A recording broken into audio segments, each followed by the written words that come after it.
When the Book of Mormon prophet Lehi described his vision of the tree of life, he said that the fruit thereof was white, to exceed all the whiteness that he had ever seen.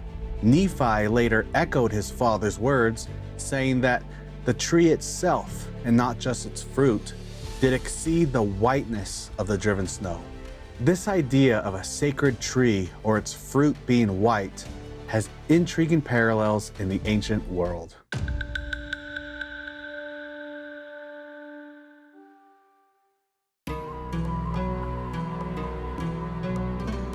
Gold plates dating to around the 4th century BC, sometimes referred to as the Orphic gold tablets, describe a white cypress tree next to a fountain or spring of water set in a shadowy world of spirits.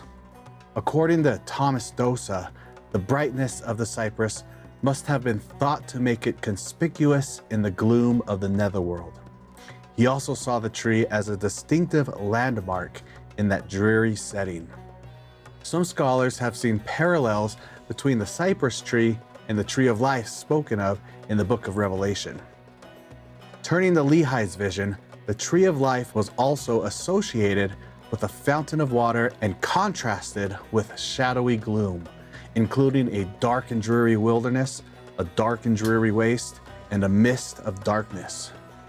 In both texts, the white or shining tree functions as a notable landmark for wandering travelers.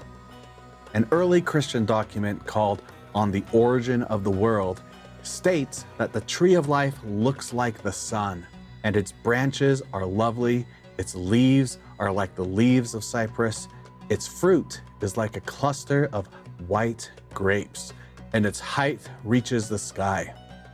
Biblical scholar Margaret Barker, previously unaware of other ancient sources describing such a scene, explains, "Imagine my surprise when I read the account of Lehi's vision of the tree whose white fruit made one happy." Barker, who isn't even a Latter-day Saint, concluded that this revelation to Joseph Smith was the ancient wisdom symbolism intact and almost certainly as it was known in 600 BC.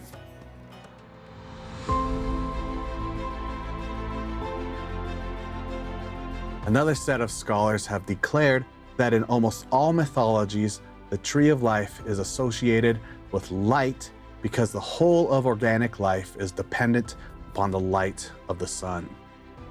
This recalls Alma's sermon on faith, in which he asks those who have felt the stirrings of the Spirit, "Oh then, is not this real? I say unto you, yea, because it is light, and whatsoever is light is good. And now behold, after ye have tasted this light, is your knowledge perfect?"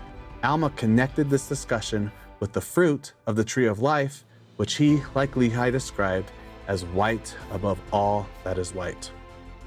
Later on, Jesus Christ introduced himself to the Nephites as the light and life of the world. When the light of Christ's countenance shone upon his disciples, they became as white as the countenance and also the garments of Jesus. And behold, the whiteness thereof did exceed all the whiteness, yea, even there could be nothing upon earth so white as the whiteness thereof. When read in context, this language clearly points back to statements about the fruit of the tree of life made by Alma, Nephi, and Lehi. So not only do we have authentically ancient tree of life symbolism throughout the text, but it shows up in a remarkable set of intertextual allusions that all point toward Jesus Christ. These relationships help demonstrate that he is the ultimate source of joy and happiness. He is the true light and life of the world, and he wants all people to come unto him and partake of his goodness. And as we do, we become like him, just like his disciples in the Book of Mormon, which is truly another testament of Jesus Christ.